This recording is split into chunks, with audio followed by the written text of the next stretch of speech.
Hey guys, Bacon here again. I want to thank you guys for checking out this video. It's going to be a lot different than what I promised you guys. I'm not going to be, doing a whole bunch of jokes this one. This one is something I'm speaking about that's really close to me. I don't want to offend anyone with this, but, it's me, honestly. Chances are I may say something that offends some of you. That's not my intent. I want to shed a little light on something that a lot of you guys just don't want to look at, whether it's because it's uncomfortable for you or you've never really thought about it. I want to talk to you guys today about foster care. Now, many of you know that me and my wife, we've been fostering for many years. We've had the good graces to have about 7 kids now. And, have 7 kids before you're 30, it's a little hectic. And one of the biggest things that people say when we talk to them about fostering is, oh, I could never do that. You guys, I don't see how I can take a kid into my home and love them and then just let them go. Well, for me, that is a part of it. It is hard to let them go. But, there's an old philosopher that said it is better to have loved and lost than never loved at all. And that's what these kids need. They need love. Right now, as of 2011, there's nearly 50,000 kids under the age of 14 in the foster care system. Now, there's such a shortage of housing for foster kids, there's no foster parents. One time, when there was an availability open, there was a child needed placement. Social services had to drive them 6 hours to us. We were the closest family available, 6 hours. To me, that's absolutely mind-boggling. I've looked at some of the studies, I've seen some of the numbers here about people who are waiting to adopt. And adoption is great. If you want to adopt, go for it. Please do. There's so many children that need love. They need a family. But the thing is, here's the part that might be a little bit offensive. International adoption, huge thing. People want to adopt the kids from the third world countries. They want to get them out of that situation, which is absolutely fantastic. They need it. But here's the thing, $20,000 to $30,000. That is the average cost of an international adoption. And waiting times up to 9 years. So, if you want, you can go through a 9-year process, spend $30,000, adopt a kid out of a third world country. That's going to be great. You are going to change that child's life tremendously. But the problem is right here at home. I don't care if you're in Saskatchewan, if you're in Utah, if anywhere North America, we have a huge problem. We do. There's children growing up on the streets, whether it's because mom and dad aren't there, mom and dad don't care, or they felt that they were in an unsafe environment in whatever home they were growing up in. They've either been forced out of their home, through social services, or they've decided to leave by themselves, which really, that is a tremendously dangerous situation. They don't know where they're going. They don't have a plan. They need somebody to take them in, to nurture them, to guide them.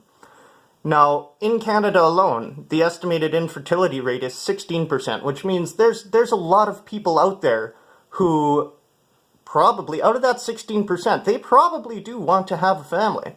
And for a lot of them, they think that, the big adoption process is the only way to go, which is great. As I said, adoption is fantastic. If you have the opportunity to do so, I would greatly recommend it.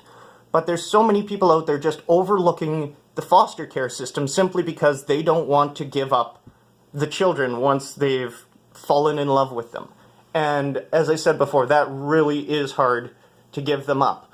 But one of the things that I've found is, for me, every time, there's a lot of new dads out there, new moms, or even old mom and dads who look back fondly, the first time their baby called them mommy, the first time their baby held their hand, their first steps, their first tooth. They look back on these things and they made this.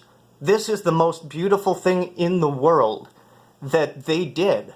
And they will protect that child just with their whole being. And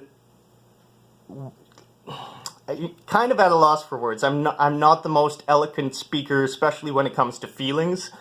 But for me, I've seen that so many times. With my own child, it's absolutely fantastic. But I've had a lot of little girls and little boys say, "Daddy, And yes, it breaks my heart when I have to let them go, but I move on to the next one. I want to provide the safest, most loving household that I can for those children for as long as I can.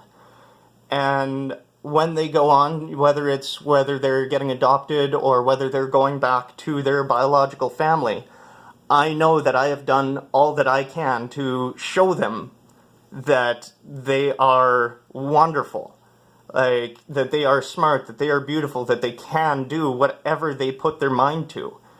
And one of the biggest things I want to see is more people fostering, because as I said, 6 hours for us to be the closest family. That sickens me, that there was no one closer than that would be willing to take in a beautiful little girl. And whether it's you don't have the room or you don't have the money or you feel you don't have the time, I guarantee you that the rewards, you cannot put anything on that. So whether that means, you have to sleep on your own couch to give this little girl a bed or this little boy a bed, please consider it. It's something that I would urge each and every one of you to look into. And as I said, I guarantee you will change that child's life in a way that you can't even imagine. You can't. So, as I said, I apologize for a little more serious of a thing than I promised many of you, but this is something that I really do care deeply about, and I hope that you guys do take some time to look into it, and have a wonderful day.